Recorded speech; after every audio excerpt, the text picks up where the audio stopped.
नमस्कार, रामराम मंडळी. एक पाचोरा आणि भडगाव शेतकऱ्यांच्या बाबतीत एक सकारात्मक आणि आनंदाची बातमी. खरं तर मागील वर्षामध्ये आपण सर्वांनी पीक विमा काढलेला होता. त्याच्यामध्ये कापूस, उडीद, मूग, सोयाबीन असे विविध पीक होते.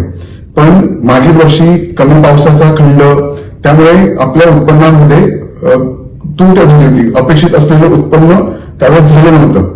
आणि त्याच वेळेस मी भारतीय जनता पार्टीच्या माध्यमातून, आमचे नेते गिरीश भाऊ महाजन यांच्या माध्यमातून शेतकऱ्यांच्या बाबतीत ह्या पीक विम्याच्या संदर्भात वेळोवेळी निवेदन देऊन पाठपुरावा केलेला होता. आणि मित्रांनो, आज त्याला यश मिळालेलं दिसत आहे.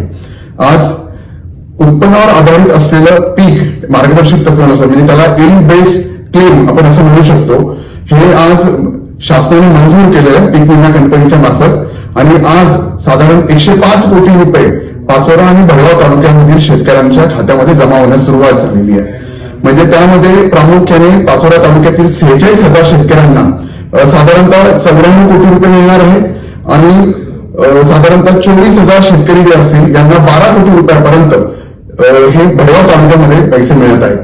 मी पुन्हा एकदा एक शेतकरी पुत्र म्हणून आपल्याला सांगू इच्छितो की पीक विमा असेल किंवा शेतकऱ्यांच्या विविध प्रश्नांवर मी सदैव आपल्याबरोबर राहील आणि त्याचा कायमस्वरूपी पाठपुरावा करत राहील या निमित्तानं सांगतो. आणि पुन्हा एकदा आपल्या सर्वांना एक जी आनंदाची बातमी, आपल्या सगळ्यांच्या खात्यामध्ये पैसे जमा होण्यास सुरुवात झालेली आहे.